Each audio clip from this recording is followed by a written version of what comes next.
l'actualité de la vie publique, un podcast du site viepublique.fr.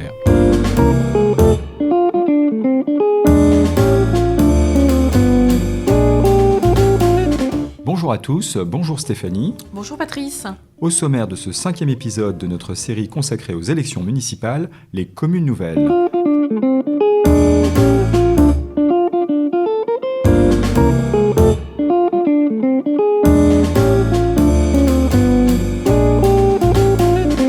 Stéphanie, si on parle de commune nouvelle, cela sous-entend que l'on peut créer une commune. Est-ce que cela signifie également que l'on peut en supprimer ? L'enjeu des communes nouvelles, c'est trouver une solution à l'émiettement communal que connaît la France. L'émiettement communal se caractérise par un nombre de communes très élevé.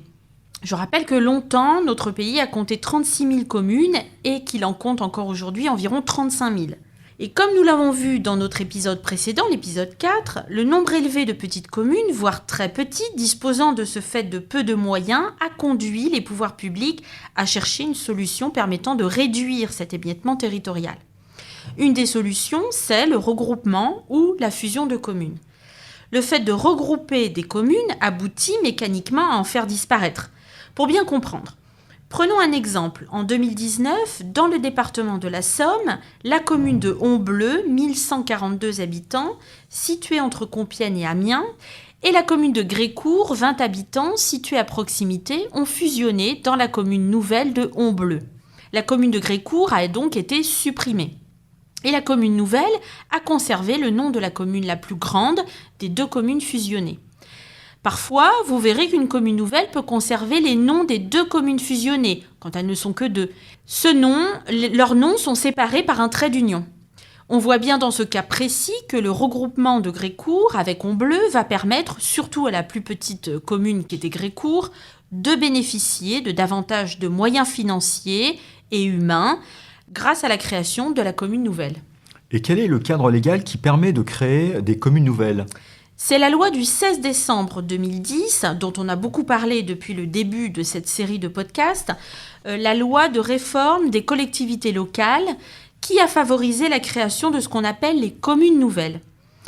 Mais cette loi, elle n'a pas été suffisamment incitative et elle a abouti finalement à la création de très peu de communes nouvelles. Entre 2010 et 2014, il ne s'était créé qu'une douzaine de communes nouvelles. Face à cette situation, de nouvelles lois ont été votées en 2015 puis en 2016 et ce sont ces lois qui ont facilité et incité au regroupement de communes. À partir de ce moment, s'est mise en place une vraie dynamique de création de communes nouvelles. Et aujourd'hui, en 2020, combien y a-t-il de communes nouvelles ? La France compte 818 communes nouvelles issues de la fusion de 2500 communes. Le nombre total de communes a ainsi diminué de 5% depuis la loi de 2010 dont on vient de parler. Il y a aujourd'hui en France 34 970 communes pour être exact. Autre question, Stéphanie, qui peut prendre l'initiative de la création d'une commune nouvelle ? Alors l'initiative, elle peut émaner des conseils municipaux, de l'EPCI dans le cadre d'une intercommunalité, ou du préfet qui, rappelons-le, est le représentant de l'État dans les territoires. Premier cas de figure, le cas le plus simple, c'est celui où des communes sont d'accord pour fusionner. Par exemple, les conseils municipaux initient la démarche et le préfet signera l'arrêté de création de la commune nouvelle. Deuxième cas de figure, quand parmi les communes qui veulent fusionner, toutes ne sont pas favorables à la création d'une commune nouvelle, alors on est obligé de consulter la population à condition qu'un certain nombre de critères très précis soient réunis. Par exemple, il faut que les 2/3 des conseils municipaux soient favorables à la création de la commune nouvelle. Si l'issue de cette consultation électorale est favorable, et là aussi un certain nombre de critères sont à respecter, alors la création de cette commune nouvelle sera actée par un arrêté du préfet. Enfin, dernière question, une commune nouvelle, c'est bien une collectivité territoriale ? Oui, Patrice. Une commune nouvelle, c'est une commune. C'est donc bien sûr une collectivité territoriale. Elle bénéficie de la clause générale de compétence dont on a beaucoup parlé dans les épisodes précédents. Cette clause, je le rappelle, accorde à la commune une capacité d'intervention générale sans qu'il soit nécessaire que la loi procède à une énumération de ses attributions.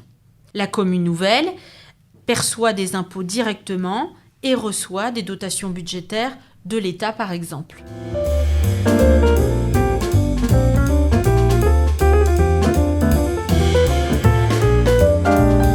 Merci beaucoup Stéphanie, c'est la fin du 5e épisode. Au sommaire du prochain, les métropoles. Vous pouvez vous abonner à tous nos podcasts sur les plateformes habituelles et également les retrouver sur nos réseaux sociaux. Et pour en savoir plus, rendez-vous sur notre site internet. À très vite. Au revoir Patrice.